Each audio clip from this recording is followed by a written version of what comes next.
thanks for staying with us. So, this tweet went viral last week, and we just refrained from talking about it. You know, we wanted it to brew a bit.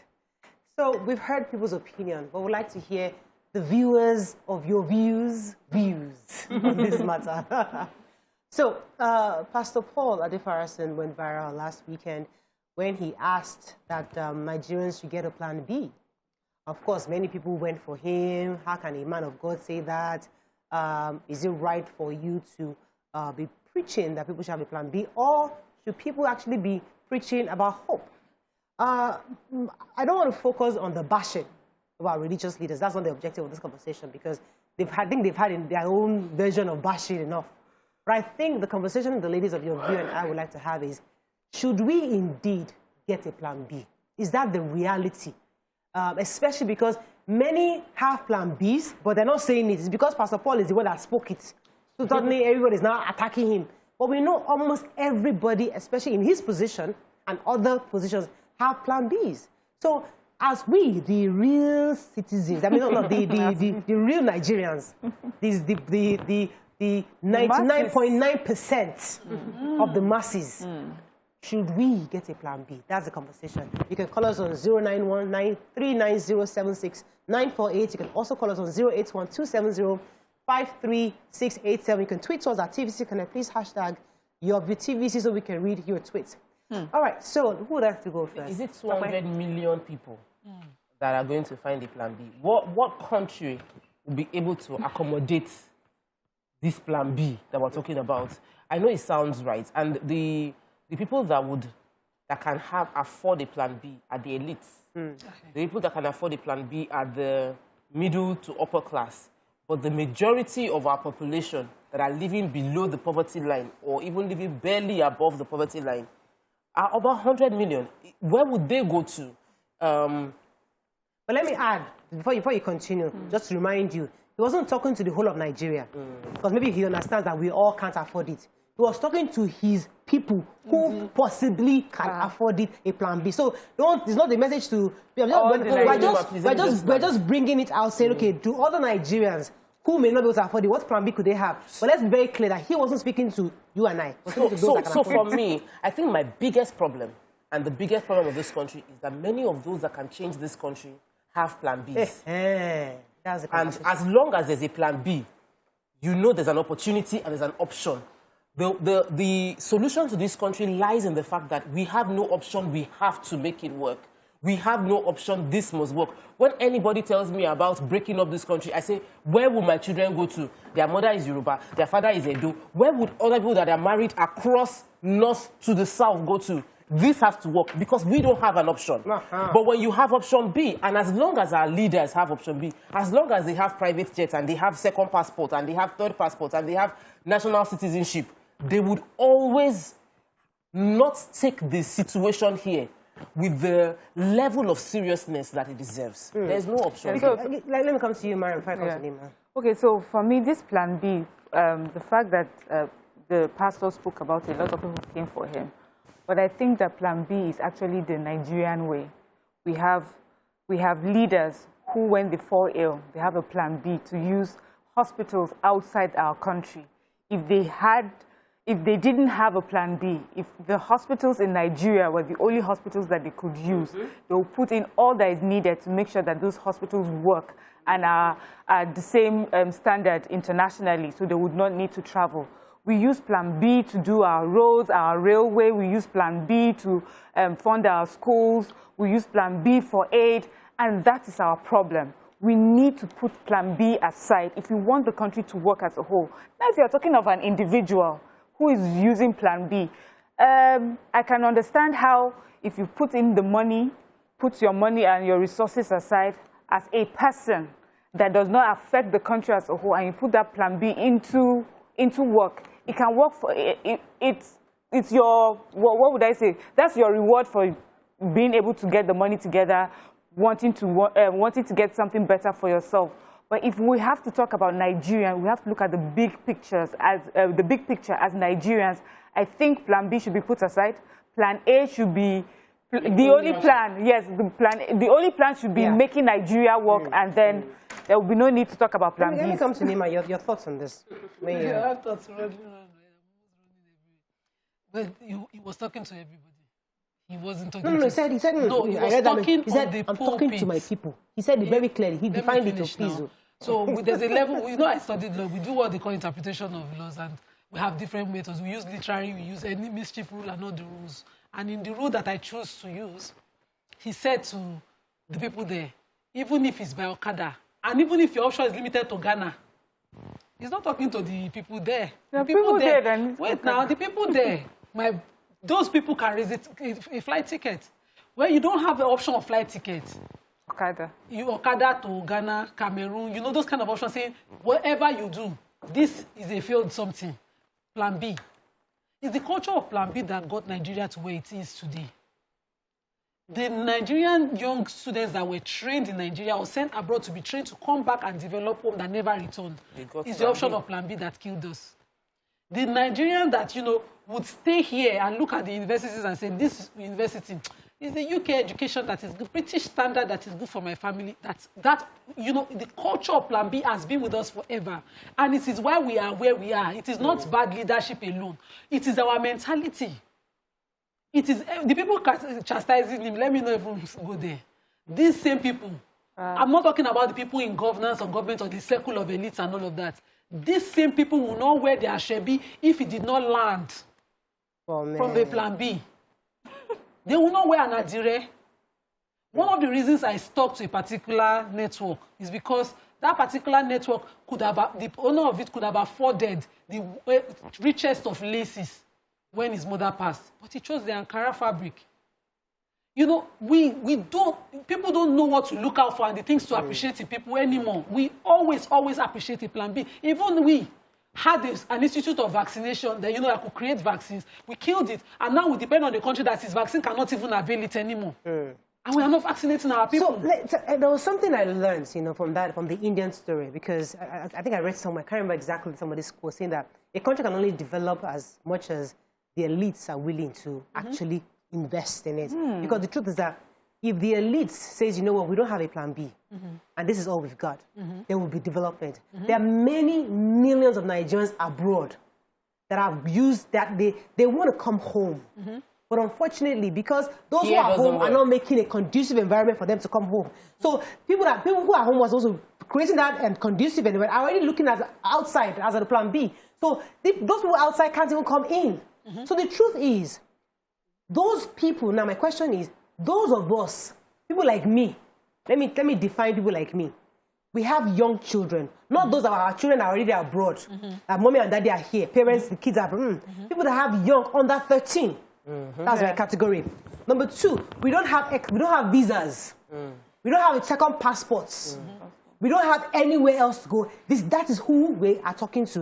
Where do we go? So where's our Plan B? So, Murayo, to sort of like put what Pastor Paul said into context, we had the primate on the show on Monday, and he was saying that we shouldn't blame the pastors that the pastors are human beings. Yeah. They are human beings who've poured into their congregation, who've set up businesses, who've seen people's lives. They've seen people die. They have congregation members who get to the hospital, and the hospital did not have oxygen. They have congregation members who a botched surgery led to the loss of their life. They have members in their church whose entire livelihood got burnt during the EndSARS, and there's no compensation. So they are human beings. Yes, they are pastors, but they are human beings feeling the burnt of the pain of Nigeria and feeling the pain of, is this the only option that, why am I in this place? And while we look up to them and think that you should give us hope, sometimes they are also looking up to God to find the hope. So I see tweets referring to a man of God, disrespectful, insulting, and I'm like, what kind of human beings are this? That you've gone to the point where you cannot understand where the person is coming from. Like, we've seen men of God as gods. They are not gods, they are human beings. And they feel the pain. But and if they vent, it's allowed. To add to that, this is a pastor that has actually supported good governance. He has been speaking pro this country since I've known Pastor Paul. Aside from me, see, I don't want us to use him as a subject. Because there are many other people saying almost the same thing in different ways. And many people have plan Bs. The point is that many men of God in this country, and even imams, many of them have been preaching hope for years and decades. They've been asking, they've been encouraging people, they've even invited governments to their churches. Come, what are you doing? We're going to do this. You know, so they've played their part. But we've gotten to that brink where they're thinking, okay, these people are not serious. He said that they're just a bunch of, again, I don't want to use the words on TV, that he doesn't trust this is the entire lot. Maybe it's time for us to start looking at plan B because they're exasperated. They're also tired. Yeah. So you know, it reminds me also. It reminds me also. See, in the Bible, prophets gave plan Bs from God to a selected few. So when Jesus was born and Herod was looking to kill him, Mary and Joseph were given plan B to go to Egypt and stay for the few years of his life so that he can avoid killing. When God was going to destroy the earth, Noah was asked to build a boat, and only those that were chosen, the animals and people that were chosen, got in there.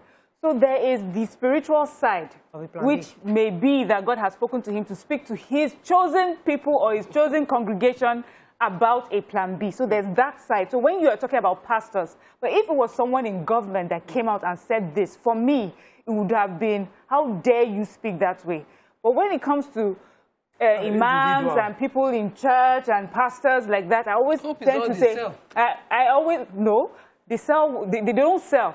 They are supposed to preach what the Holy Spirit tells them to talk about. So sometimes, even in the Bible times, we hear how prophets were castigated by the people at the time for the message that was sent to them because they didn't understand it. And then years to come, they'll be like, okay, this is what God has sent. But as a Nigerian today, and for anyone who is in government today, the only plan that we have is to make this country work. The continuous message on divisiveness, the secession, the disintegration, it makes no sense. This is the only country that we have. It has to work. It will be good to have pastors, imams, everyone, hands on deck to make this work. But spiritually, from the Holy Ghost, I cannot determine what God is. Yes. I mean, they are frustrated, they are human beings, so they can be frustrated. I was going to talk about those who are constantly having the conversation of the war. Painfully, every time I put my head out of my community to just say hi to somebody, I'm in that conversation of, what must happen? We need it. There's so much marginalization. We must go to war. I sat on Sunday with a young soldier on his break. He's on training right now in Ojo Barracks. And he's just come back from Yobe in the war. And the stories are so gory. And somebody who has not seen bullets fly, somebody that cannot keep foul, mosquito safe, and see the blood, and is the one shouting, war, war, war. I wonder, I always say to them, I have gory images of the Syria when they were trying to escape the war in Syria, people drowning, trying to cross over to Italy, mothers looking at their child being taken from them, mothers having to throw their child in the ocean. Such goriness, such consequence of this war that you are shouting, war, war, war, war, war, to the extent somebody would sit down and look at an elite sell the divisive war and say, okay, let me give my people a plan B option. Because a plan A option is to have that difficult conversation that the governors are attempting to have today and insist on certain things deliberately that this would give our people dignity. And have that difficult conversation. Nigeria is one of the countries in Africa that didn't get its independence by war. So why is it difficult for us now to get our acts together, amend our constitution, that will make everybody inclusively involved in this country and feel not marginalized? Why is it difficult for us to have that conversation? I don't think, let me come here for a second. I don't think he's been divisive. I don't think... I didn't say that about him. Okay, good. I said... People who call for war, give people like him the option to give their people options to have a plan B. Okay. Because you so constantly... she's referring to the people clamoring for war, and the noise of war is so loud, he had to start giving his congregation options of plan B. Okay. I want to beg Nigerians, because, you know, at the point where we are, both those local and those abroad, we need to start valuing what we have. And we don't have, this is the only country we have. If we don't value what we have, we will lose it. What you don't appreciate will depreciate. We've seen this country as something, you It's always there. It would always be there. But now we're looking, people can't travel to their hometowns anymore with peace of mind.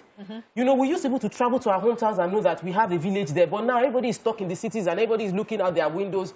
We need to start appreciating our oneness, and our leaders need to. I was very, very displeased with the messages I read from both our the Senate President and the House of Assembly members. And I'm like, this is not, if we cannot speak with one voice on how we want this country to go, then we're not ready. That's why we hear people saying plan B. So our leaders need to speak with one voice and preach the hope. Even when a pastor gets tired of preaching hope, you should know that the situation is critical. Let's not lie. You see, it's because one person said it. That's why we're now going at him. Yeah. Everybody is discussing plan B in their house. I have said it to you that in my own house, I have asked my husband, bros, how are we going to do this matter? Maybe we start finding somewhere in Ghana. I have discussed it, yes. Let us not pretend like we're not all thinking so people are already living it. So, yes. So let's not just use one person and say, he said. We are all doing it. I had that conversation with my own husband. Let us start finding somewhere in Ghana. So just in case we hear, we can rush to Ghana. That's the truth. Let's go to break. We'll Ghana not hear you and close their border. We'll be right back. Thanks for staying with us. So we're still talking about Plan B, and I want us to go away from the pastor and focus on if Nigerians are truly talking about it, and if it's important for us not to have a plan B so that we can all focus. Because it's one thing to say the masses are saying, I don't have plan B. But what if the leaders who are supposed to be having those difficult conversations you talked about earlier have plan Bs? So they're not taking those conversations seriously because, listen, my family, my children are abroad. I'm just here with you. If anything happens to me, I know my children are safe. So where does the plan B come? What role does plan B play? And I'd like to take a few tweets before we continue with this conversation. Says, truth be told, what's actually working in Nigeria? The government refuses to tackle kidnapping, banditry. Nobody is safe. If plan B is option, me, I go jackpot. Black Magic says, hey, sis, you all really need to have a plan B. Our leaders have sinned, and you know what comes with it. Without shedding of blood, no atonement for sin. Rostone says, I support talk about an allergy on this. There should be no plan B when it comes to Nigeria. I think Adefarasin is young, and whatever he's saying is in the flesh. If he was a genuine man of God, that should not come from his mouth. Idowu Aboaba says, even the churches have plan B. That is why they all have branches abroad. And then Rolake says, it is sarcastic when people in diaspora are condemning plan B. Some families have people outside the country supporting them with funds, while others are suffering to get a job here. We're all hypocritical.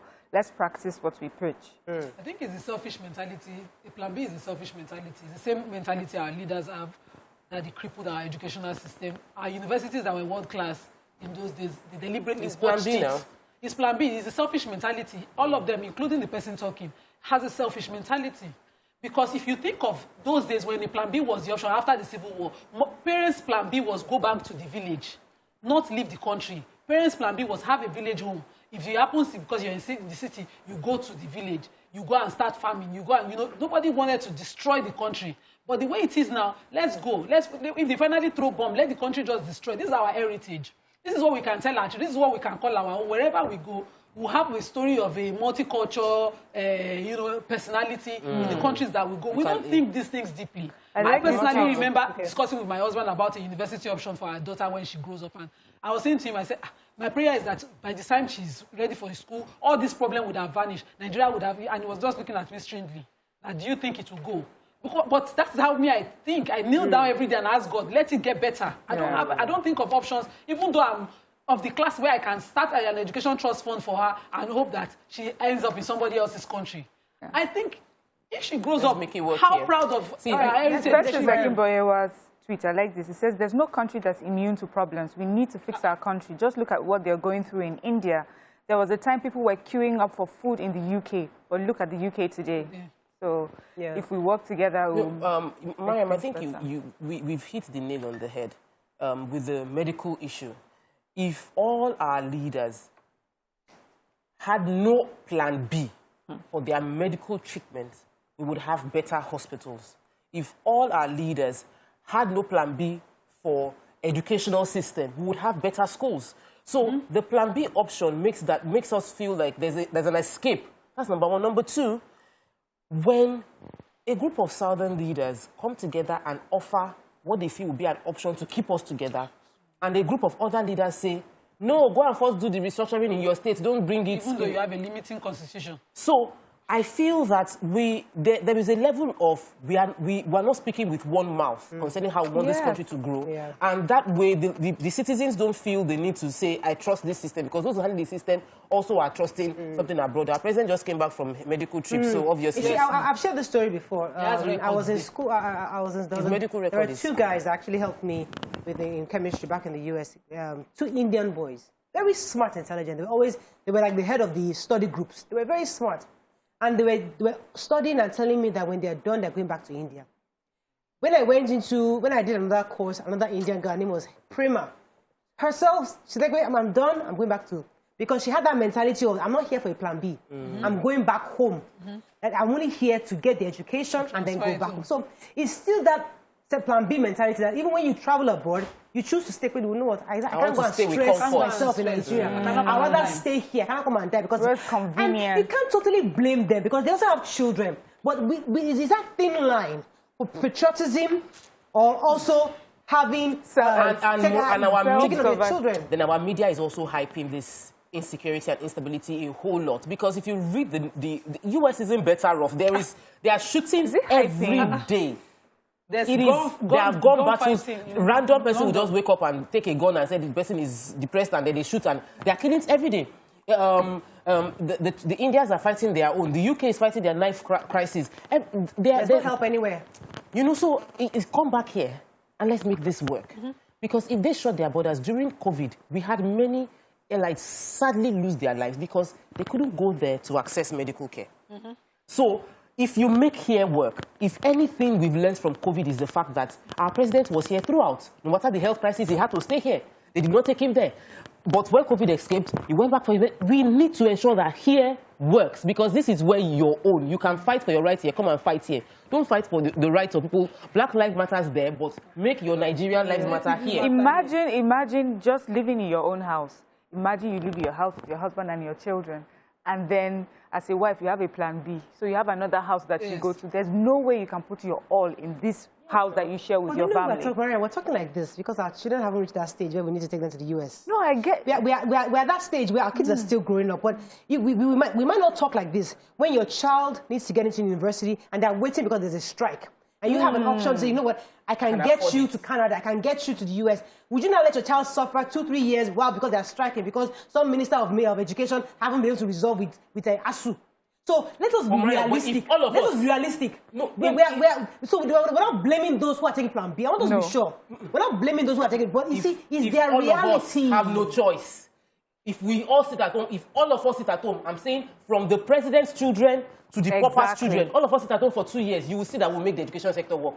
But as long as somebody can go to university in Ghana or one in so that's what has caused the problem, because we have chosen, some people are more equal than others. So you put a ban and say there's no traveling for health, but this person can't travel for it.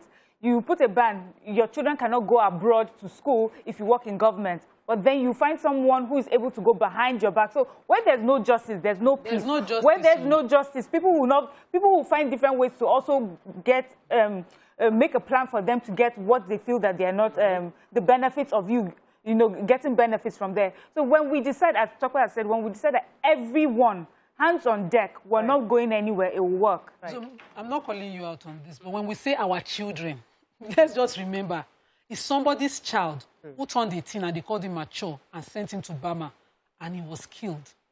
And they didn't inform his family 8 months after he has died. His colleagues knew he was dead, and they'll come home and they'll tell the family he's greeting you, because it's the nature of the Nigerian army not to disclose until the Nigerian army officially discloses to family members. It is somebody's child who is a victim of that system that you deliberately destroyed. When you hold on to a mother's pension and she cannot afford to take her own child to the UK where your child is, that person too is a human being. I think we're just a bunch of selfish people. And that's the problem. We want this bright future for our children, and we look at our neighbors and say, it's a selfish mentality. It's destructive, for God's sake. I don't understand it. You're the head of a battalion. You hold on to their money. You hold on to the money for arms. You hold on to everything. It takes you time to appropriate money for them to buy the weapons that they need to bring peace to the country or get justice for the people whose lives have been destroyed, or free abducted girls. And then you sit somewhere and you have an option. You went to Dubai, you bought land. You built house to roof level. Because, and you take your family on private jet to that place, and you think you will have peace. You're sitting on blood money. You will definitely not have peace. If you get it, your children will not have it. It's not a cause, it's a circle. Let's take that in for a second. Yes, so. Powerful stuff. Let's say Comfort. Thanks for calling. Are you there? Hi, Murayo. You're live. You're live. Go ahead, please. Murayo, congratulations with the good job you're doing. Thank you, sir. Thank you, ma'am. Can you hear me? Very clearly. Go ahead, please. Murayo, I'm a first-time caller. Welcome to the show. I've been trying to reach you, only God knows since when. Well done job with your team. You guys are doing wonderfully well. Thank you, madam. Every day, I suspend whatever I'm doing just to make sure I follow up with your view till the end. Thank you very much. You guys are doing well. Thank you, ma'am.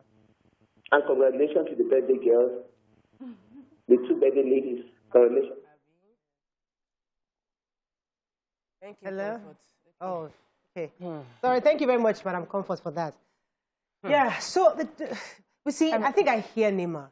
No matter how we want to paint this in a nice, flowery way, the truth is, we are all selfish. Yeah. That's the bottom line. That's the truth. That's the truth. And when we start to confront this part of us, And we call it what it and is. call it what it is, and say, listen, let us refrain ourselves from taking that option, and then focus on the plan A as a country. Maybe we can begin to fix this problem. Mariam. Yeah, and that, when we take our children out, as you say, because we're trying to protect them, some of them have gone abroad and they've come back home because for some reason they feel that they can come back home. They want to do better when they come home. They want to make the place better, and then they come and meet the place that you were running away from, and they now have to face the problems that you have faced. But if maybe we had all worked together, we left our children here, they would have done something, created something, made something, be part of government that will make it better for the next generation. I got a video, my auntie sent me a video yesterday, and it was about, someone was talking to parents about children and giving birth to children at such a time as this. Many parents, I don't know, me especially, I always worry about the world that we're raising our children in. Every day you wake up, they're kidnapping children from school. When I'm looking for school for my children, I have to also look at the fact that, is it in a safe place? No proper health care and things like that. And it says that God did not make a mistake. He gave birth to children for such a time as this. The children that you have now were born for such a time as this. Moses was a child that was born for a time as he was born, for the time he was born. Everyone, Solomon, David, they were born for the time that they found themselves, and they made a difference. Your child will make a difference in the country that he has been born into. So when we look at that and put our greed and our selfishness aside, we'll definitely... Let me take this call from Bank. He's been holding for a while. Bank, are you there? Yes, I'm here, Murayo. You're live. Go ahead, please. Thank you. Good morning. Good morning. I say good morning to all the ladies in the house. Yeah, I would like to start this way. The statement from Pastor Adefarasin, I would like to start this way. He that has ears, let him hear what the Spirit is saying. That man is a pastor. Now, the lady in white, I guess her name is Obiageli. No, Mariam. Oh, Miriam, sorry. She already said something I wanted to say. This man is not a politician. This man has a rich background. This man has been a pastor, and he does not interfere or intervene in the affairs of the country just anyhow. So, if he is now telling us that we should have a plan B, we should be sensitive to what he's saying. Let me quickly say this, Mariah, please.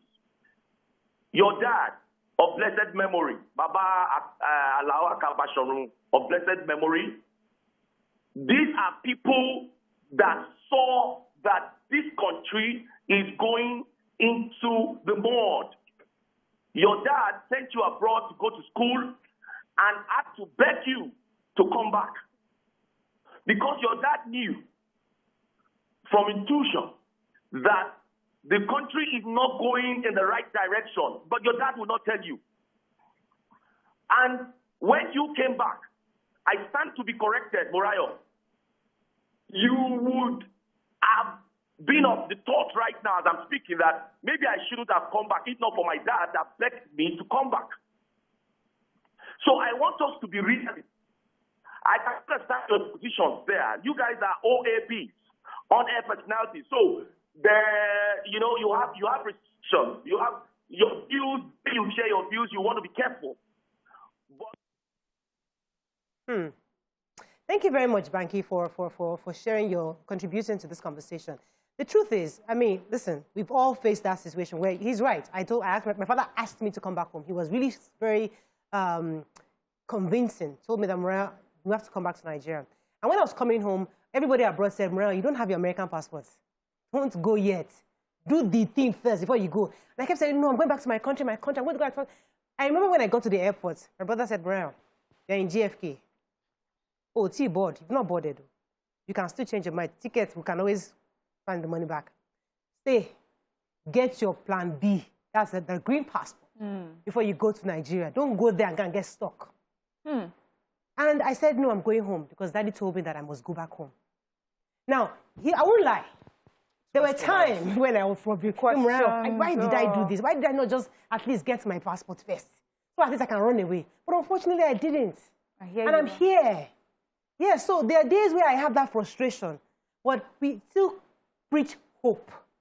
That let this decision not bite me. Let my family still, let us still live from this country. But you see, the thing is, when we focus, that's why I'm happy that Nyma took us to, let's call it spade. It would have been a selfish move because we will not have your view and we will not have the number of lives that this show has touched. So if you were there, you won't have this. And this is almost 8 years of this show and the millions of lives and the millions of marriages and the millions of children who now bear Murayo, whose parents had no idea what Murayo was until they saw somebody on TV called Murayo. Sometimes it would feel like a wrong decision. But as long as we are following, you know, there's a man that came on the show and said there are laws of nature. You know, there are laws of nature. If you do good, it will come back to you. If you are wicked, you will reap the wickedness. So we've had wicked leaders, and they have made us start thinking that wickedness is a good thing to do because we are seeing wickedness as being profitable to them. But what they've done is wickedness. Destroying our educational sector is wickedness. And even if they have escaped this, that they are able to go abroad and get good health care, their children have accidents and they are able to fly them to Germany for health care, and other children are here and they die from accidents on the main road, does not mean what they are doing is right. Yes. So we must not begin to look at what is wrong and begin to say, am I being a fool for doing what is right? You are not a fool. We are not fools for doing what is right. Fantastic. Oof. I didn't realize this conversation was going to go this way. Yeah. Let's take 1 second, Nyma. I'll take a call, then come to you. Bisola, are you there? Thanks for calling. Hello, good morning. Good morning. You're live. I'm a first-time caller. Welcome to the show, Bisola. Yeah, good to see you, Mariah, my darling wife. Yes, go ahead, Bisola. I can hear you very well. Yes. Yeah, thank you. On this matter, honestly, the way, let us face reality. Presently on my table now, I am reading. I said presently now, I'm on my table, reading on my laptop. What are we talking about? Because I want to have my own plan B. My own plan B is to leave this country. I can't go going to work, coming back from work is something else in this country. You can't live with your two eyes being closed.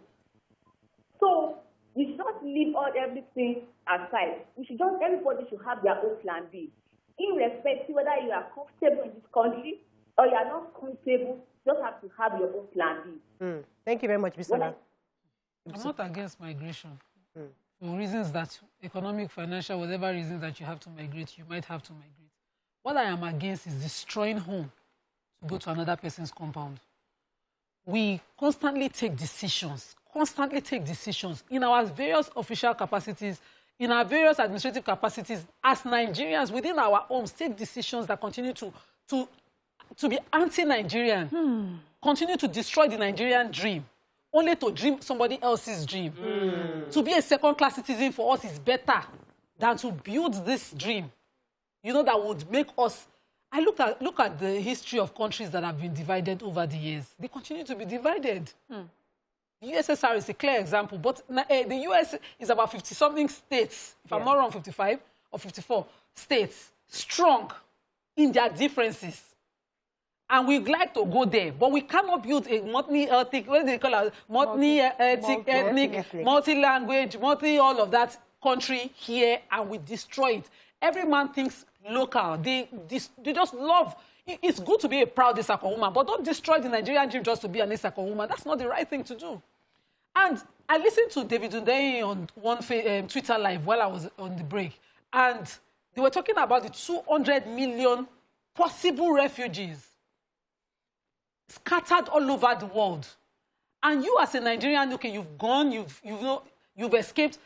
How would you sleep seeing your brother turn, maybe someone you knew, in the Somali example of the vice president, begging for bread on the street, we becoming like a Syrian, and somebody calls the example that, that will not be our a plan. No, but that's, if we continue to kill the Nigerian dream for a plan B, a plan B could also be, this is not working. This is a plan B for this to work. Yes. Why is it a plan B to destroy? Everybody should just destroy, call for war, break it, scatter it, and let all of us be going. That will not be our plan. We have to wrap up on this. Unfortunately, I have to wrap up. But do you have any tweets I can run off very quickly? Yes. I'm sure we have lots of tweets. Let me just take a few tweets and we'll run off. Mariam? Yes. We have, leaving this country to a sane one is hope. This is Unu Amume that has just said that. Honorable Ademola Alalade says, whether you're abroad or at home, we all want Nigeria to be a better place for us all. But when you have leaders who don't care about the progress of the country, then what option is left for you? The ordinary Nigerian is suffering, and this is definitely not right. Imaja says, it is not selfish, calling me out. It's called survival. Looking at the context of Nigeria, you have complained forever about trucks problem in your area. What have been done? It's a very dangerous situation. It's like sitting on a time bomb. I didn't live. I constantly sit here, calling out the government till the positive change, the little that I see every day, I live within it till I will see it better. I don't lack the means to live. So don't misunderstand it. And Dio says, how long, please? All the shouting, clamoring for better Nigeria, what has it produced? Look at the NSAS struggle. Look at struggle to finish school. Look at struggle to get justice for him. Okay. How much more injustices has to happen before people seek better lives? Unfortunately, that's all we can say. We can't take any more on this. There's so many thank you, ladies. There's so many tweets. We have our celebrity guests in the building. We have to move on. Stay with us. We'll be right back.